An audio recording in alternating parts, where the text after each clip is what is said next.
Hello friend, welcome to your channel Gyan for exam. मैं अमरजीत कुमार।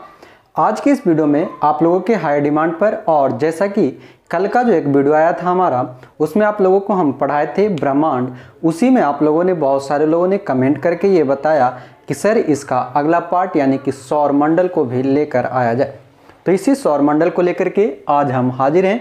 यानी कि आज की इस वीडियो में हम एक छोटा सा वीडियो होगा जहां पर सिर्फ बात करेंगे सौर मंडल के बारे में और कौन कौन से ग्रह होते हैं, किसे हम पार्थिव ग्रह कहते हैं, किसे बृहस्पति ग्रह कहते हैं, इन सभी के बारे में हम जानेंगे। तो वीडियो को लास्ट तक देखेंगे। ये हमारा छोटा छोटा पार्ट में आएगा, 1 से 2 वीडियो, जहाँ पर पूरे ग्रह और सौर मंडल के बारे में हम जानेंगे। तो आइए शुरू करेंगे हम सौर मंडल को। वीडियो पसंद आने पर लाइक, शेयर और कमेंट करके जरूर बताएंगे इसका अगला पार्ट आपको चाहिए या। तो देखेंगे, सबसे पहले हम बात करते हैं सौर मंडल के बारे में। सौर मंडल, जिसे हम इंग्लिश में कहते हैं सोलार सिस्टम। सोलार सिस्टम यानी कि सूर्य के चारों ओर आप देख सकते हैं यहाँ पर ये हमारा सूर्य हम ऑलरेडी बना करके रखें, फिर भी आपको एक और हम बताते हैं। ये जो हमारा सूर्य है, सूर्य के चारों ओर चक्कर लगाने वाले खगोलीय पिंड, सूर्य के चारों ओर चक्कर लगाने वाले खगोलीय पिंड को हम कहते हैं सौर मंडल। अब आपको मन में आ रहा होगा कि ये खगोलीय पिंड क्या है। तो हमने कल वाले जो आपको क्लास कराया था ब्रह्मांड, उन सभी में खगोलीय पिंड के बारे में बताया था। आज भी हम आपको बता रहे हैं खगोलीय पिंड, या जिसे हम आकाशीय पिंड के नाम से जानते हैं। इसके अंतर्गत हमारे जितने भी ग्रह, उपग्रह, फिर आपका आता है क्षुद्र ग्रह, साथ ही कुछ पिंड आते हैं, उल्का आते हैं, ये सभी आपके खगोलीय पिंड या आकाशीय पिंड के अंतर्गत आता है।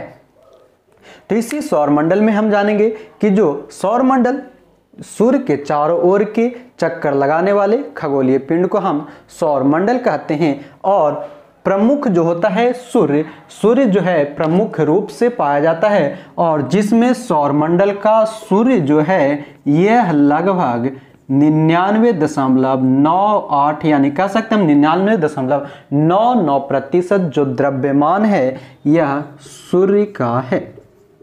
99.99, कहीं पर आपको 99.8 भी दिखेगा, 98%।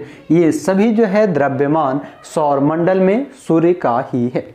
उसके बाद अगर हम बात करें सौर मंडल से, सौर मंडल जहाँ पर जो मंदाकिनी है, हमने आपको बताया था पिछले वीडियो में भी कि मंदाकिनी यानी कि जो गैलेक्सी होती है, आकाशगंगा होती है, मंदाकिनी से सौर मंडल की दूरी, मंदाकिनी के केंद्र से सौर मंडल की दूरी जो है यह 30,00,000 से लेकर के 30,000 से लेकर के 33,000 किलोमीटर के, किलोमीटर नहीं कह सकते, इसको हम मापते हैं प्रकाश वर्ष में, यानी कि लाइट ईयर में हम इसे मापते हैं। तो 30,000 से 33,000 प्रकाश वर्ष की दूरी पर स्थित है। कितने पर स्थित है? 30,000 से 33,000 प्रकाश वर्ष की दूरी पर यह एक कोने में स्थित है। सौर मंडल के एक कोने में सूर्य स्थित है। तो अब हम जो जानेंगे सूर्य के बारे में, सबसे जो प्रमुख सौर मंडल का जो है, यानी हम कह सकते हैं कि एक तरह से सौर मंडल का जो मुखिया जो है, मुखिया यानी कि जो प्रधान होता है, यह सूर्य होता है। सूर्य के बारे में हम जानेंगे, जिसे हम सन के नाम से जानते हैं, जो कि सूर्य क्या है, तो ये एक प्रकार का तारा है। आपको पता होगा सूर्य एक प्रकार का तारा है। और सूर्य सौर मंडल का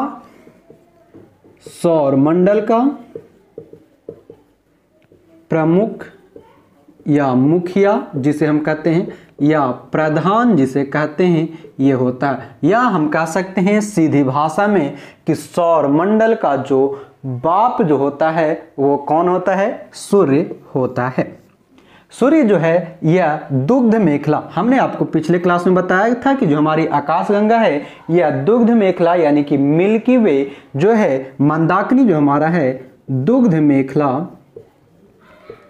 मेखला, जिसे हम मिल्की वे के नाम से जानते हैं। दुग्ध मेखला से इसकी कुल दूरी जो है लगभग हमने अभी बताया था कि 30,000 से लेकर के 33,000 लाइट ईयर प्रकाश वर्ष के बीच में है। आपके मन में फिर से सवाल उठ रही होगी कि लाइट ईयर बराबर क्या होता है। तो कल हमने आपको 3 यूनिट बताई थी दूरी मापने की। खगोलीय क्षेत्र में यानी कि ब्रह्मांडीय क्षेत्र में 3 प्रकार की दूरी मापी जाती है, एक एस्ट्रोनॉमिकल यूनिट, एक प्रकाश वर्ष और एक पार्सेक। जिसमें से जो लाइट ईयर होता है इसका मतलब होता है 9.46 गुने 10⁻12 किलोमीटर। 10⁻12 किलोमीटर अगर रहेगा और अगर इसी को हम प्रकाश वर्ष को लिखते हैं 9.46 गुने 10⁻15 मीटर, तो एक प्रकाश वर्ष बराबर आपको समझ में आ गई होगी। उसके बाद हम बात कर रहे थे सूर्य की। सूर्य क्या है? एक तारा है। यह सौरमंडल का प्रमुख है, प्रधान है। यह दुग्ध मेखला का 30,000 से 33,000 प्रकाश वर्ष की दूरी पर स्थित है और मंदाकिनी यानी कि दूध मेखला का एक चक्कर 250 किलोमीटर प्रति सेकंड में पूरा करता है। सूर्य मंदाकिनी का एक चक्कर 250 किलोमीटर प्रति चक्कर शुरू करता है और इसकी जो दूरी कुल है 25 करोड़ वर्ष। एक चक्कर लगाने में इसे कितना लग जाता है? 25 करोड़ वर्ष, जिसे ही हम जानते हैं ब्रह्मांड वर्ष के नाम से। ब्रह्मांड वर्ष जिसे हम कॉस्मोस ईयर के नाम से जानते हैं, यह क्या होता है? 25 करोड़ वर्ष एक चक्कर लगाने में। क्या? एक चक्कर लगाने में 25 करोड़ वर्ष का समय लेता है। किसका? मंदाकिनी का दुग्ध मेखला का चक्कर लगाने में। सूर्य जो है अपनी अक्ष पर, यहां पर हम सारे पॉइंट बाय पॉइंट आपको लिख दे रहे हैं कि वो क्या होता है, सूर्य क्या है। सूर्य जो है अपने अक्ष पर पूर्व से पश्चिम की ओर घूमती है। सूर्य अपने अक्ष पर पूर्व से पश्चिम की ओर घूमती है, जबकि पृथ्वी जो अपना है वह पश्चिम से पूर्व की ओर घूमती है। ये सभी पॉइंट को ध्यान रखेंगे। जो सूर्य है पृथ्वी से कितनी बड़ी है? 109 गुना पृथ्वी से बड़ी है। सूर्य हमारी पृथ्वी से 109 गुना बड़ा है, जबकि गुरुत्वाकर्षण के आधार पर, गुरुत्वाकर्षण अगर हम देखें, गुरुत्वाकर्षण के आधार पर ये 28 गुना पृथ्वी से अधिक है। 28 गुना पृथ्वी से अधिक है। यहां तक क्लियर है? सूर्य एक तारा है, यह सौरमंडल का प्रमुख होता है। यह हमारी दुग्ध मेखला से 30,000 से 33,000 प्रकाश वर्ष की दूरी पर है।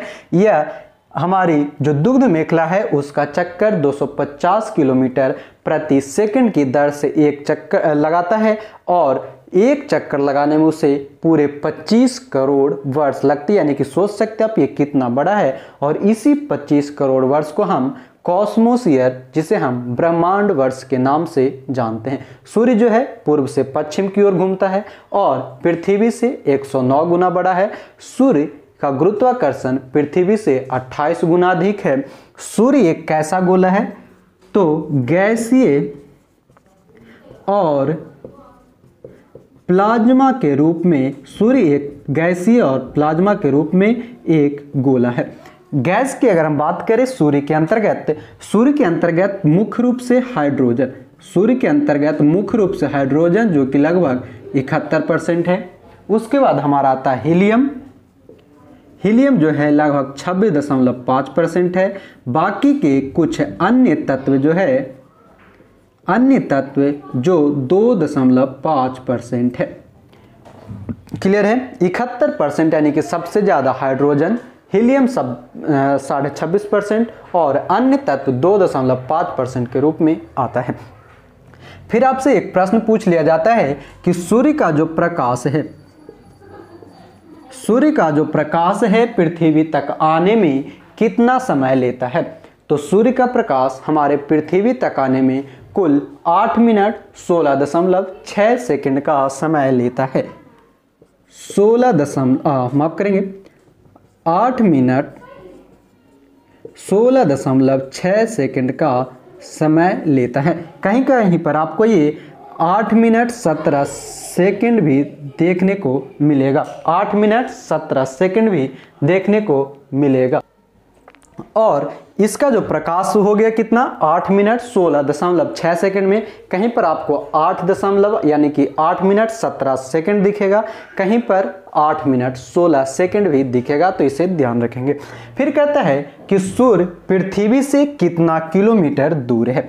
सूर्य पृथ्वी से इसकी दूरी देखें तो लगभग 15 करोड़ वर्ष है, 15 करोड़ वर्ष इसकी दूरी है पृथ्वी से। यानी कि सूर्य और पृथ्वी के बीच में औसत दूरी जो है लगभग 15 करोड़ वर्ष है। ये औसत दूरी है, क्योंकि जो पृथ्वी और सूर्य जो है ये कैसे चक्कर लगाता है, हमने बताया था दीर्घवृत्ताकार। कैसा चक्कर लगाता है, दीर्घवृत्ताकार। तो कभी कभी क्या होता है, ये दूरी ज्यादा हो जाती है, कभी कभी ये कम हो जाती है। इस कारण जो औसत दूरी है लगभग 15 करोड़ वर्ष है। क्लियर है। उसके बाद आता है कि सूर्य की आयु। ये नॉर्मल कभी कभी अब एग्जाम में नहीं पूछता, पहले पूछ लिया जाता था कि सूर्य की आयु क्या है। सूर्य की आयु जो है ये बताया जाता है वर्तमान समय में 5 करोड़ वर्ष बताई जाती है सूर्य की आयु। इसके व्यास की बात करें तो लगभग 13 करोड़ 19 माफ करेंगे 91 लाख 16 आपका कितना है किलोमीटर में इसकी व्यास है। 13 करोड़ 91,016 किलोमीटर इसकी दूरी है। उसके बाद हम बात करेंगे कि इसे ऊर्जा कहां से प्राप्त होती है। सूर्य में ऊर्जा कहां से मिलता है। सूर्य में जो ऊर्जा है यह नाभिकीय संलयन क्रिया से ऊर्जा प्राप्त होती है। सूर्य में ऊर्जा नाभिकीय संलयन से प्राप्त होता है। किससे प्राप्त होगा, नाभिकीय संलयन से प्राप्त होता है। और ये किसने बताया था, हैंसवेथ नामक एक वैज्ञानिक थे। हैंसवेथ कौन थे,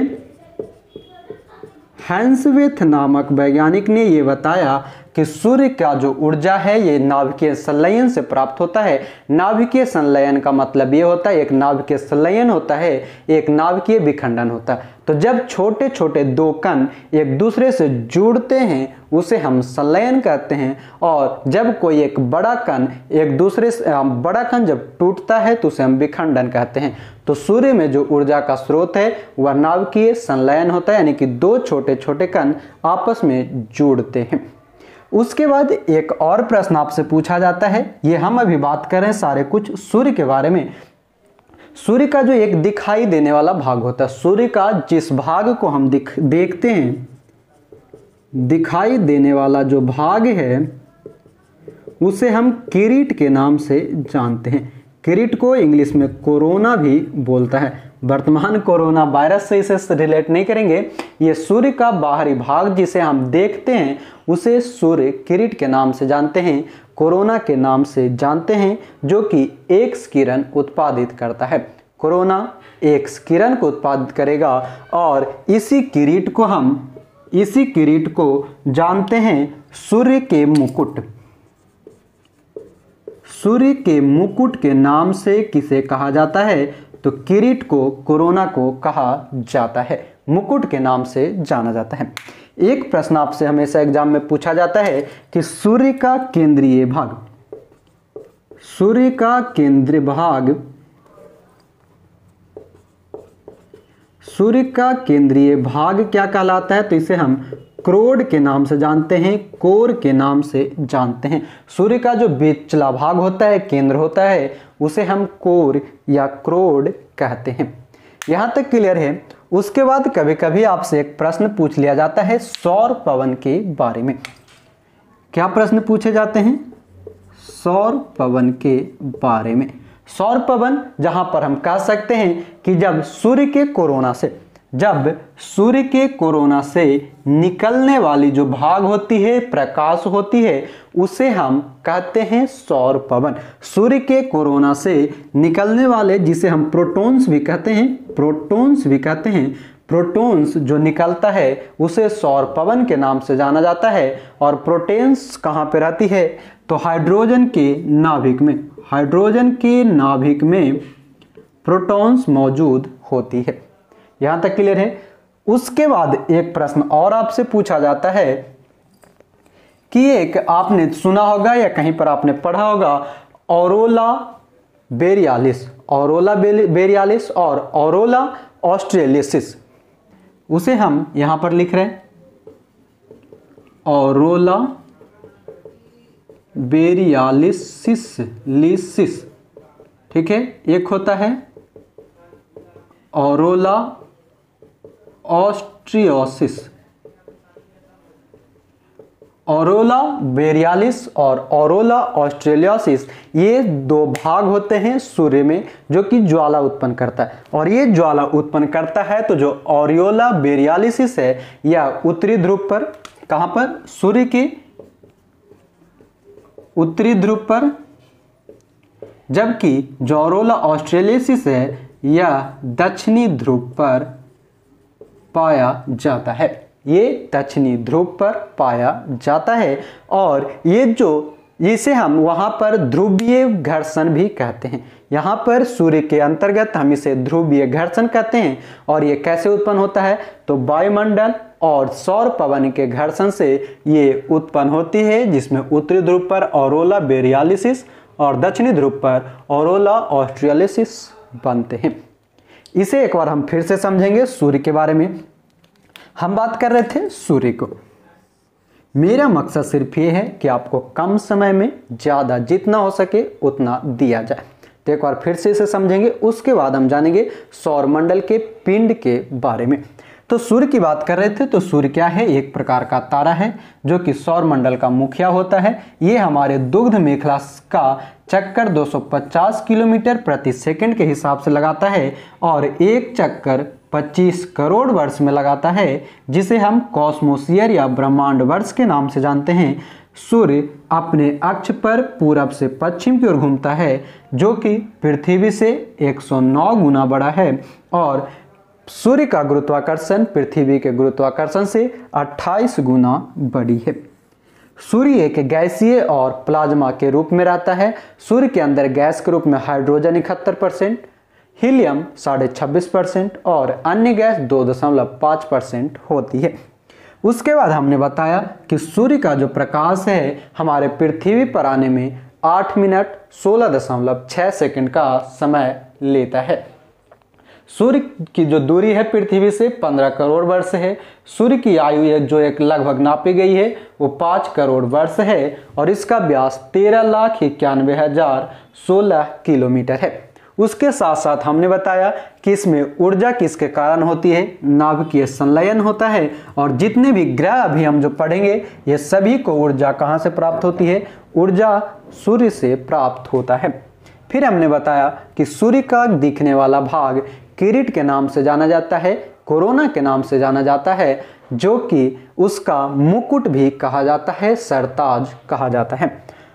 सूर्य का केंद्रीय भाग को हम क्रोड या कोर के नाम से जानते हैं और इसी का उत्तरी ध्रुव ऑरोला बेरियालिसिस कहलाता है, जबकि दक्षिणी ध्रुव ऑरोला ऑस्ट्रियोसिस के नाम से जाना जाता है। यहाँ तक क्लियर हो गया आपको। अब इसको हम मिटा रहे हैं, अगर आप चाहें तो इसे नोट कर लें या फिर स्क्रीनशॉट ले सकते हैं। वीडियो को रोक करके आप स्क्रीनशॉट ले लें। उसके बाद अभी हम चलेंगे सूर्य और उसके साथ साथ जो ग्रह है उसके बारे में। तो आइए हम बढ़ते हैं आगे।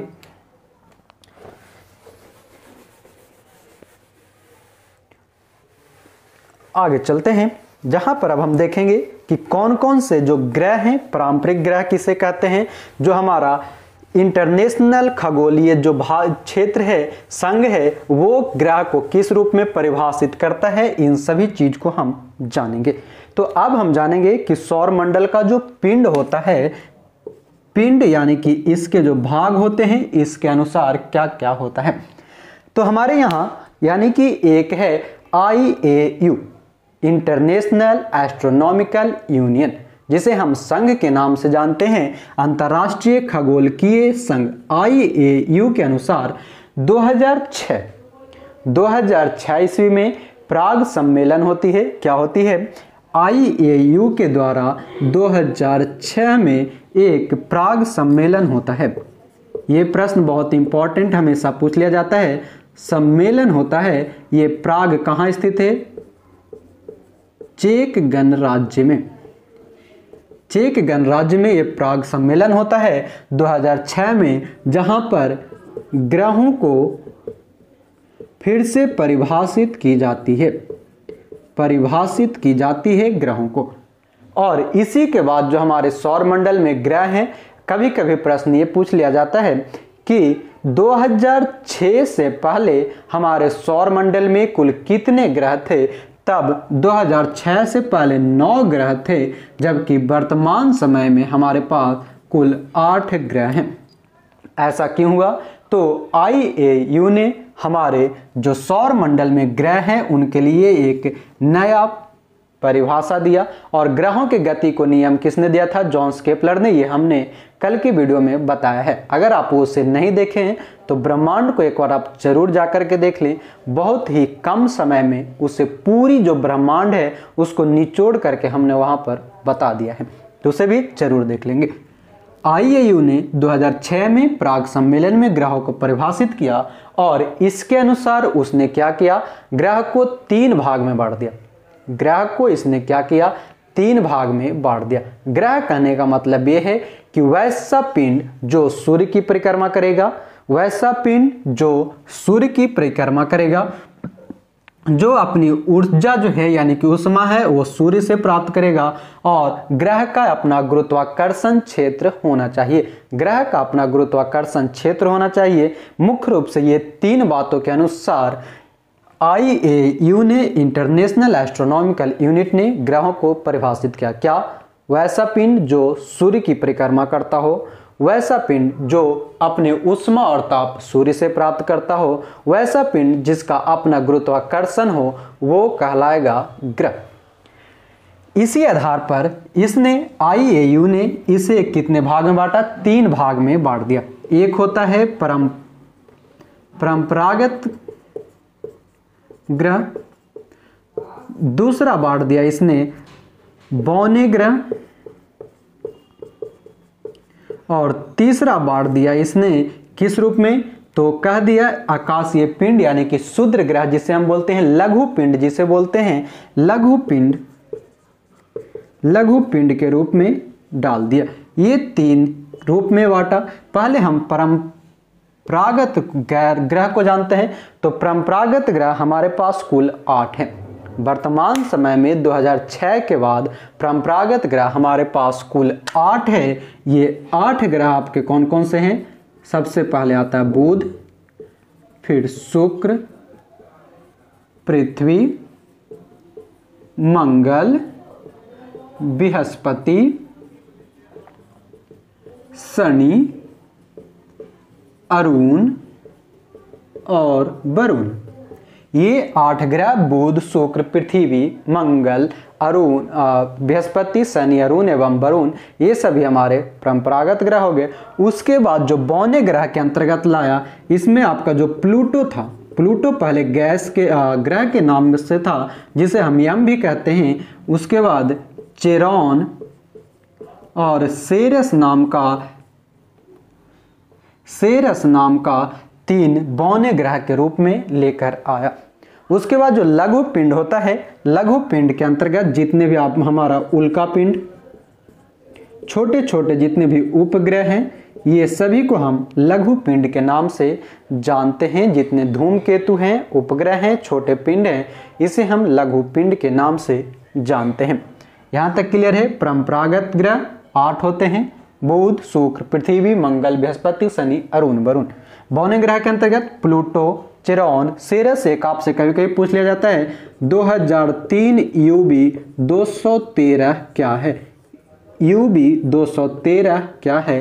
तो यह भी एक बौने ग्रह की श्रेणी में आता है।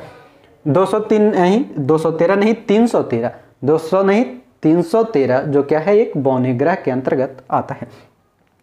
उसके बाद जो परंपरागत ग्रह है, इसे भी 2 भागों में बांटा गया। परंपरागत ग्रह जो है इसे भी 2 भागों में बांटा गया, क्योंकि इसके बीच में, दोनों के बीच में परंपरागत ग्रह, जिसमें एक पार्थिव ग्रह यानी कि आंतरिक ग्रह और एक को कहा गया बाह्य ग्रह यानी कि बृहस्पति ग्रह। ये कौन कौन से हैं इसे देखेंगे। सबसे पहला हमारा होता है एक पार्थिव ग्रह। पार्थिव ग्रह जिसे कि हम कहते हैं पार्थिव यानी कि अंदर की ग्रह, पार्थिव यानी कि अंदर की ग्रह यानी कि आंतरिक ग्रह यानी कि इनर प्लैनेट।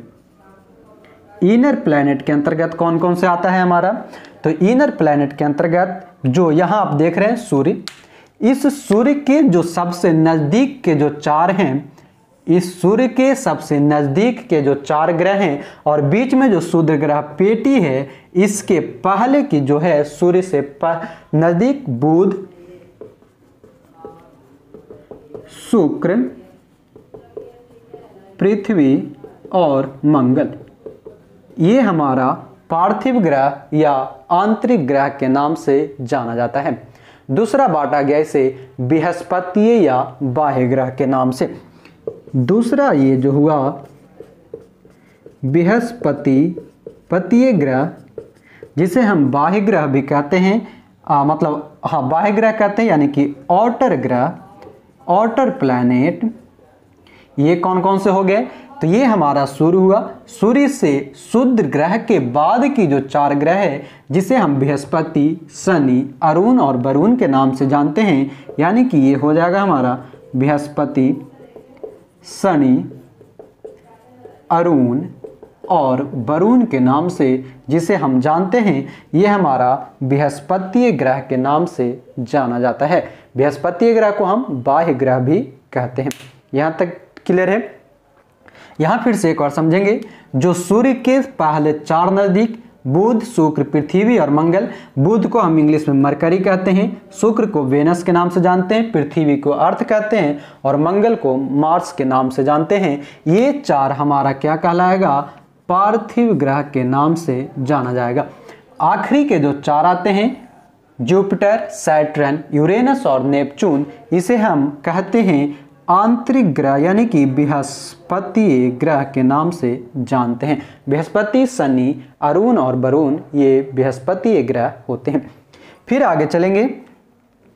यहाँ पर देखेंगे बहुत बार कभी कभी ये पूछ लिया जाता है कि ऐसे कौन कौन से ग्रह हैं जिसे हम नंगी आंखों से देख सकते हैं, यानी कि साफ बिना टेलीस्कोप के देख सकते हैं। तो मंगल, बुध, बृहस्पति, शुक्र और शनि। कौन कौन से हम यहाँ पर लिख रहे हैं, मंगल, बुध, बृहस्पति, शुक्र और शनि को हम क्या कर सकते हैं, देख सकते हैं अपनी नंगी आंखों से, जबकि पृथ्वी, अरुण और वरुण को नहीं देख सकते। उसके बाद हमसे ये प्रश्न पूछा जाता है, आप इसे चाहें तो फिर से नोट डाउन करें या स्क्रीनशॉट करें। उसके बाद हमसे जो प्रश्न पूछा जाता है, सूर्य से बढ़ती दूरी के अनुसार, सूर्य से उसके आकार के अनुसार, सूर्य से उसके जो क्षेत्रफल द्रव्यमान होता है, इन सभी के अनुसार पूछा जाता है। तो सबसे पहले हम बात करेंगे सूर्य से बढ़ती दूरी के अनुसार। यहां देखेंगे सूर्य से बढ़ती दूरी यानी कि जैसे जैसे आगे जाएगा ये इसकी दूरी है। तो दूरी के अनुसार देखेंगे ग्रह, दूरी से तो सबसे पहले हमारा आता है बुध, आपको शायद ये न दिखे, बुध। उसके बाद आता है हमारा शुक्र, फिर आता है पृथ्वी और फिर आता है मंगल, उसके बाद बृहस्पति, फिर शनि, फिर अरुण और उसके बाद आ जाता है वरुण। सूर्य से दूरी के अनुसार, सूर्य से दूरी के अनुसार सबसे पहले आप देख सकते हैं यहाँ पर बुध, शुक्र, पृथ्वी, मंगल, यानी कि शुरू के चार पार्थिव ग्रह, फिर उसके बाद के चार बृहस्पतीय ग्रह या आंतरिक ग्रह, बृहस्पति, शनि, अरुण, वरुण। क्लियर है? कौन कौन से? बुध, शुक्र, पृथ्वी, मंगल, बृहस्पति, शनि, अरुण, वरुण। बुध, शुक्र, पृथ्वी, मंगल, बृहस्पति, शनि, अरुण, वरुण। ये हमारा सूर्य से बढ़ती दूरी के अनुसार है। उसके बाद एक प्रश्न पूछा जाता है आकार के अनुसार। आकार के अनुसार जो ग्रह है, यानी कि सबसे बड़ा ग्रह कौन है, उसके बाद सबसे छोटा ग्रह कौन है, तो ये। तो सबसे बड़ा अगर आपको याद करना है तो जो हमारा आंतरिक ग्रह है, ये जो आउटर वाला है, बाहरी वाला, उसे सबसे पहले आप शिफ्ट कर देंगे। सबसे बड़ा बृहस्पति, उसके बाद आपका आ जाएगा शनि, फिर अरुण, फिर वरुण, और ये आपका 4 तरह से हो गया कौन सा, बृहस्पति ग्रह जिसे कहते हैं। उसके बाद हम रिटर्न कर देंगे किसे, पृथ्वी को। उसके बाद हम पृथ्वी को लेकर आ जाएंगे, उसके बाद मंगल को लेकर आ जाएंगे, उसके बाद शुक्र को ले लेंगे और उसके बाद बुध को ले लेंगे। क्लियर है? यानी कि सबसे बड़ा ग्रह बृहस्पति, सबसे छोटा ग्रह बुध। और कभी कभी प्रश्न पूछ लिया जाता है कि पृथ्वी आकार के अनुसार कौन सा नंबर का ग्रह है, तो 5वां सबसे बड़ा ग्रह है। 5वां सबसे बड़ा ग्रह कौन सा है, पृथ्वी आता है। यहां तक क्लियर है? उसके बाद आपको ये याद रखना है, हमने बताया था कि सूर्य जो है किधर से किधर घूर्णन करता है, पूरब से पश्चिम। मगर हमारे ग्रह में जो 2 ग्रह ऐसे हैं, एक है हमारा शुक्र और एक है हमारा अरुण, जो किधर से किधर, पश्चिम से पूरब की ओर घूमती है। शुक्र और अरुण पूरब से पश्चिम घूमता है, जबकि अन्य सभी ग्रह पश्चिम से पूरब घूमता है। कौन कौन से? शुक्र और अरुण किधर से घूमेगा, आपका पूरब से पश्चिम, यानी कि सूर्य की दिशा की ओर घूमती है, पूरब से पश्चिम। और इसी में कभी कभी प्रश्न पूछ लिया जाता है कि वैसे कौन से ग्रह हैं जो सूर्य की दिशा में घूमती है, तो अरुण और शुक्र। यहां तक हो गया। उसके बाद हमने आपको बताया था कि एक बौना ग्रह यानी कि यम यानी कि प्लूटो। तब हम थोड़ा सा बात कर लेते हैं प्लूटो के बारे में, यम के बारे में। तो जैसा कि हमने अभी पीछे ही परिभाषा बता दिया था कि जब IAU ने परिभाषा तय किया तो उसके अनुसार यम जो था एक ग्रह है हमारा अरुण। अरुण के चक्कर को, अरुण के कक्षा में ये परिवेश कर जा रहा था, यानी कि ये ग्रह है हमारा अरुण। और जब ये यम जो है कक्षा चक्कर लगा रहा था तो यहां से ऐसे गुजर रहा था, यहां से ऐसे गुजर रहा था, यानी कि अरुण के कक्षा को ये काट रहा था, इस कारण से इसे बाहर कर दिया। क्लियर है? यानी कि यम किसके काटता है, किसको काटता है, किसके चक्कर में जाता था, तो अरुण के चक्कर में यम जाता था। अरुण के चक्कर में यम जाता था, इसलिए उसे बाहर कर दिया गया। क्लियर है? और इस प्रकार अब वर्तमान में हमारे पास 8 कुल ग्रह बचे हैं। कुछ और बता दूं, जैसे कि हम यहाँ पर बता रहे थे आकार के बारे में, उसी प्रकार आपसे कुछ प्रश्न पूछे जाते हैं घनत्व के बारे में। तो इसमें सिर्फ ये याद रखें कि सबसे कम घनत्व किसका है और सबसे अधिक घनत्व किसका है। तो सबसे कम की अगर बात करें हम घनत्व के अनुसार, सबसे कम तो हमारा शनि, और सबसे अधिक की बात करें तब हमारा पृथ्वी। क्लियर है? घनत्व के अनुसार। फिर एक प्रश्न पूछ लिया जाता है परिभ्रमण के अनुसार। परिभ्रमण में पूछेगा तब सबसे कम, पहले आपको हम बता दें, एक परिभ्रमण होता है, एक परिक्रमण होता है। ठीक है? सबसे कम परिभ्रमण में कौन और सबसे ज्यादा परिक्रमण में कौन, इससे पहले आपको हम बता दें परिभ्रमण का मतलब क्या होता है। परिभ्रमण का मतलब होता है किसी ग्रह का अपने अक्ष पर, यानी कि जो ग्रह है ये अपने अक्ष पर अगर घूम रहा है तो इसे हम परिभ्रमण कहते हैं। और जब ग्रह सूर्य के चारों ओर चक्कर लगाता है तो उसे हम परिक्रमण कहते हैं। क्लियर है?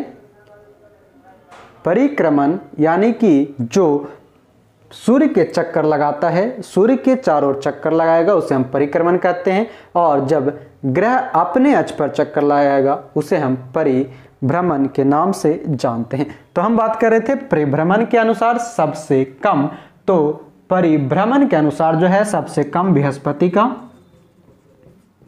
और सबसे अधिक में हमारा हो जाएगा परिभ्रमण के अनुसार सबसे अधिक में शुक्र। फिर परिक्रमण के अनुसार बोले तो सबसे कम हमारा बुध और सबसे अधिक वरुण। क्लियर है? तो ये इतने सारे जो पॉइंट था ये हमने आपको बता दिया सौर मंडल और सभी ग्रह के बारे में। इसका जो अगला पार्ट हम लेकर के आएंगे वहां पर सबसे पहले हम जानेंगे पार्थिव ग्रह के जितने ग्रह हैं उसके बारे में सारे डिटेल जानेंगे। फिर एक और पार्ट अगर होगा तो दूसरा पार्ट हम लेकर आएंगे बाहरी ग्रह यानी कि बृहस्पति ग्रह, जहां पर हम इसके सभी विश्लेषण जानेंगे, डिटेल्स जानेंगे। क्लियर है? तो यहां तक आपको क्लियर होगा। तो आज की क्लास को हम यहीं पर रखेंगे। आपको सारा कुछ हमने समझा दिया है। एक और वीडियो को रिवाइंड करके आप देख लेंगे तो आपकी सारी चीज़ें समझ में आ जाएगी। तो आज के लिए इतना ही। अगले पार्ट के लिए आप इंतज़ार करें, जल्दी हम वो अगला पार्ट भी लेकर के आएंगे। उसके बाद अगले क्लास में आपसे हम ज़रूर मिलेंगे। तो आज के लिए इतना ही। वीडियो पसंद आने पर लाइक, शेयर और अपने दोस्तों के साथ शेयर करके हमें कमेंट करके ज़रूर बताएं वीडियो कैसा लगा। तो आज के लिए इतना ही। हमारे साथ जुड़ने के लिए बहुत बहुत धन्यवाद। जय हिंद।